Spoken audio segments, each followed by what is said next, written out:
பார்வதி பதையே தென்னாடுடைய சிவனே போற்றி. எல்லாம் அல்ல மாதுருபாகனாக விளங்கக்கூடிய சௌந்தரேஸ்வரருடைய பெரும் கருணையினாலே திரு நாரையூர் என்று சொல்லக்கூடிய அற்புதமான ஒரு தலத்திலே இன்றைய தினம் திருத்தல யாத்திரை இந்த அளவிலே இறைவனுடைய திருவருள் கூட்டியிருக்கிறது. இப்பொழுது இந்த தலத்தினுடைய சிறப்புகளையும் இந்த தலத்தினுடைய தல வரலாற்றையும் ஐயா அவர்கள் இப்பொழுது விண்ணப்பம் செய்யும்படி கேட்டுக்கொள்கின்றோம். திருச்சிற்றம்பலம். சௌந்தரேஸ்வரர் திருக்கோயில் திருநாரையூர். சிவஸ்தலம் பெயர் திருநாரையூர். இறைவன் பெயர் சௌந்தரேஸ்வரர். இறைவி பெயர் திரிபுர சுந்தரி. பதிகம் திருநாவுக்கரசர் பாடிய 2 பதிகங்களும் திருஞான சம்பந்தர் பாடிய 3 பதிகங்களும் இடம்பெற்றுள்ளது.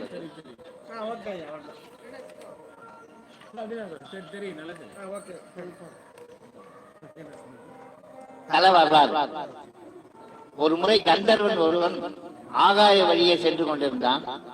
அப்போது அவன் சாப்பிட்ட ஒரு பழத்தின் கொட்டையை கீழே போட்டான். அது அங்கு தவம் செய்து கொண்டிருந்த துர்வாச முனிவர் மீது விழுந்தது. தவம் கலைந்த மகரிஷி அவனை நாரையாக பிறக்கும்படி செய்துவிட்டார். அவன் சாவ விமோசனம் கேட்டு கதறிய போது இத்தலத்திலுள்ள சௌந்தரேஸ்வரரை தினமும் காசி கங்கை தீர்த்தத்தால் அபிஷேகம் செய்து விமோசனம் பெறுக என்று கூறினார். சாபம் அடைந்த நாரை அதன்படி தினந்தோறும் இத்தலம் வந்து இறைவனை வழிபட்டது. தனது வாயில் கங்கை நீரை கொண்டு வந்து இங்கிருந்த லிங்கத்திற்கு கங்கை தீர்த்தத்தால் அபிஷேகம் செய்து கந்தர்வனாக மீண்டும் சுய வடிவம் பெற்றது. நாரை வந்து பூஜித்த தலம் என்பதால் இவ்வூர் திருநாரையூர் எனப்பட்டது. சாபம் அறிந்த நாரை ஒரு நாள் சுவாமியை வழிபட வந்த போது இறைவனின் சோதனையால் புயலுடன் கடும் மழை பிடித்துக் கொண்டது. காற்றை எரித்து பறந்ததில் அதன் சிறகுகள் ஒவ்வொன்றாக விழுந்தன. அப்போது வாயில் இருந்த தீர்த்தத்திலிருந்து சில துளிகள் பூமியில் விழுந்தன. இது ஒரு குளமாக மாறியது. இதற்கு காருண்ய தீர்த்தம் என்று பெயர். இத்தீர்த்தம் கோயிலுக்கு வெளியில் உள்ளது. நாரையின் சிறகு முறிந்து வீழ்ந்த இடம் சிறகிழந்த நல்லூர் என்று பெயர் பெற்றது. இந்த சிறகிழந்த நல்லூர் என்ற ஊர் இங்கிருந்து 3 கிலோமீட்டர் தூரத்தில் உள்ளது. இங்கு தேவார வைப்புத்தலமான ஞானபுரீஸ்வரர் கோயில் உள்ளது.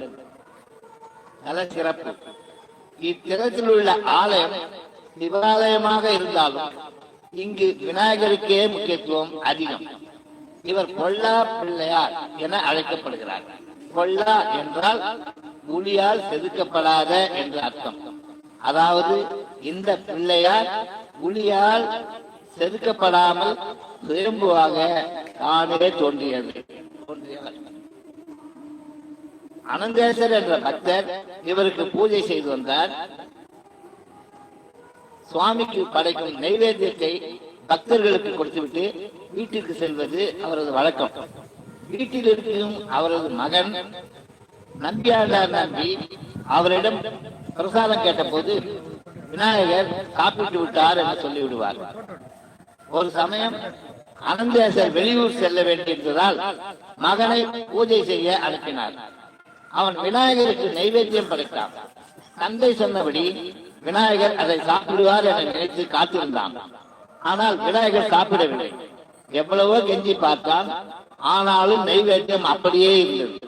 இதனால் சிறுவன் நம்பி சுவாமி சிலையின் மீது முட்டி நைவேத்தியத்தை ஏற்றுக்கொள்ளும்படி முறையிட்டான். விநாயகர் அவனுக்கு காட்சி தந்து நைவேத்தியத்தை எடுத்துக்கொண்டார். இப்படி தன் மீது நிஜ பக்தி செலுத்துவோரின் வேண்டுதல்களை ஏற்று அருளுபவராக இத்தல விநாயகர் அருளுகிறார். கொல்லா பிள்ளையாரின் எல்லையற்ற கருணையினால் தான் தேவார பாடல்கள் நமக்கு கிடைத்திருக்கின்றன. மூவர் பாடிய தேவார பாடல்களை தொகுக்க ராஜராஜ அபயகுலசேகர சோழன் முயற்சித்தான். அவனுக்கு பாடல்கள் இருக்கும் தெரியவில்லை. நம்பியாண்டார் நம்பியின் பெருமையை அறிந்த மன்னன் இங்கு வந்து தனக்கு உதவும்படி கேட்டான். நம்பி விநாயகரிடம் முறையிட்டார். அப்போது ஒலித்த அசரீரி சிதம்பரம் நடராஜர் கோயிலில் தென்மேற்கு மண்டபத்தில் திருமுறை சுவடிகள் இருப்பதாக கூறியது. இன்றும் சிதம்பரம் ஸ்ரீ நடராஜர் ஆலயத்தின் மேற்கு உள் பிரகாரத்தில் திருமுறை காட்டிய விநாயகர் சந்நிதி அமைந்தது. மன்னன் நம்பியாண்டார் நம்பியுடன் சிதம்பரம் சென்று ஒரு புற்றுக்குள் மூடி கிடந்த திருமுறை சுவடிகளை எடுத்தான். அவற்றை நம்பியாண்டார் நம்பி ஒழுங்குபடுத்தி 7 திருமுறைகளாக தொகுத்தார். தொகுத்த தேவார பதியங்களுக்கு பண்ண அமைக்க விரும்பிய நம்பியும் அரசனும் திரு எருக்கத்தம்புலியூரில் எழுந்தருளியுள்ள சிவபெருமானை வேண்டினார்கள். திருநீலகண்ட யாழ்ப்பாணர் மரபில் பிறந்த பாடினி என்ற ஒரு பெண்ணுக்கு பண்களை அருளினோம். இத்தலத்தில் உள்ள அப்பெண்ணை அழைத்து சென்று பதிகங்களுக்கு பன்முறை அமைக்க செய்வீர் என்று தெய்வ வாக்கு கிடைத்தது. மனம் மகிழ்ந்த மன்னனும் நம்பியும் அத்தலத்தில் உள்ள அந்த பெண்ணை கண்டறிந்து தில்லை கனகசபைக்கு அழைத்து சென்றனர். அங்கு எல்லோரது முன்னிலையிலும் அப்பெண்ணை கொண்டு தேவார திருப்பதிகளுக்கு பன்முறைகளின் முறையாக அமைக்க செய்தனர். இவ்வாறு திருமுறைகள் கிடைக்க காரணமாக இருந்ததால் ஒல்லா பிள்ளையாருக்கு திருமுறை காட்டிய விநாயகர் என்ற பெயரும் உண்டானது. இந்த பிள்ளையார் சன்னதிக்கு எதிரில் ராஜராஜ அபயகுலசேகர சோழ மன்னனுக்கும் நம்பியாண்டார் நம்பிக்கும் சிலை உள்ளது.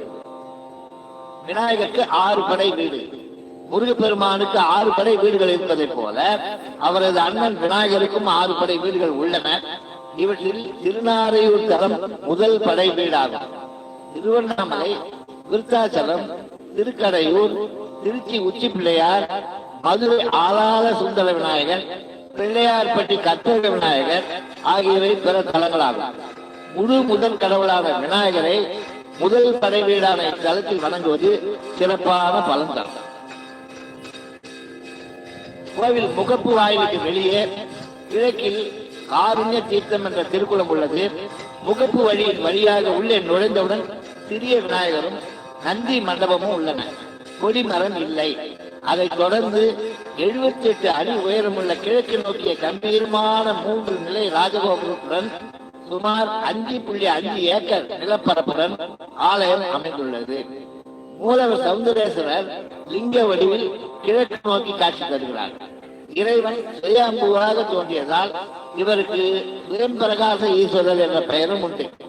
இறைவன் கருவறை சுற்றில் மேற்கு பிரகாரத்தில் ஸ்ரீ சுப்பிரமணிய சன்னதியும், வடமேற்கில் ஸ்ரீ கஜலட்சுமி சன்னதியும், வடக்கு பிரகாரத்தில் ஸ்ரீ திருமூலநாதர் சன்னதியும், ஸ்ரீ சண்டிகேஸ்வரர் சன்னதியும், தலவிருட்சமான புன்னை மரமும் உள்ளன. வடகிழக்கில் ஸ்ரீ பைரவர், சூரியன், சந்திரன், நவகிரக சன்னதிகள் அமைப்பட்டுள்ளன. சுவாமி சன்னதி வெளிப்புற கோஷ்ட மூர்த்திகளாக ஸ்ரீ விநாயகர், ஸ்ரீ தட்சிணாமூர்த்தி, லிங்கோத்பவர், ஸ்ரீ பிரம்மா, ஸ்ரீ துர்கை ஆகியோர் அருள்பாலிக்கின்றார்கள்.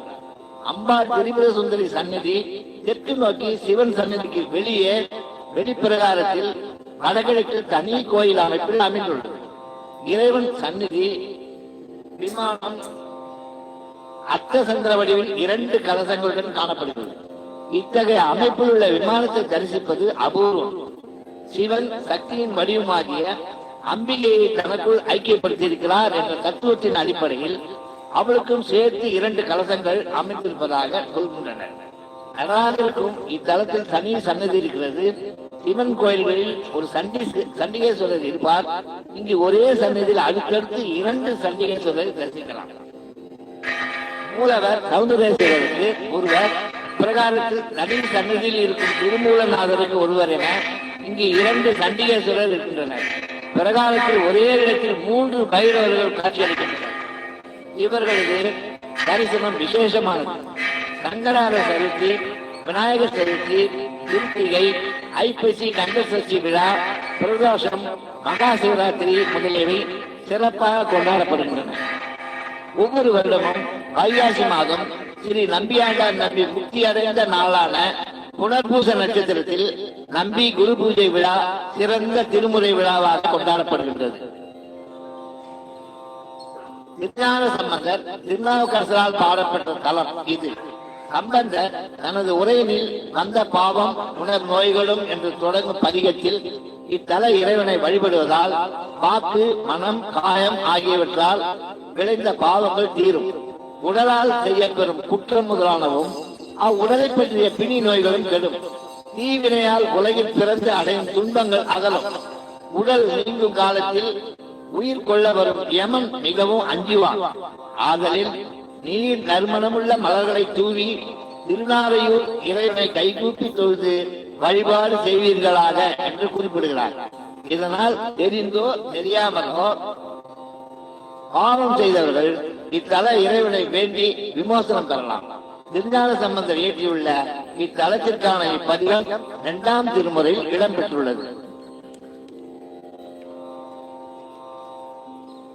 விநாயகரின் அறுபடை வீடுகள்: திருவண்ணாமலை அல்லல் போக்கும் விநாயகர், திருமுதுகுன்றம் ஆழ்த்து பிள்ளையார், திருக்கடையூர் கள்ளவாரம் பிள்ளையார், திருநாரையூர் பொல்லா பிள்ளையார், பிள்ளையார்பட்டி கற்பை விநாயகர், திருச்சி உச்சி பிள்ளையார் அல்லது மதுரை ஆளாத சுந்தர விநாயகர். சிறப்பாக சிவாய சிவாய திருச்சி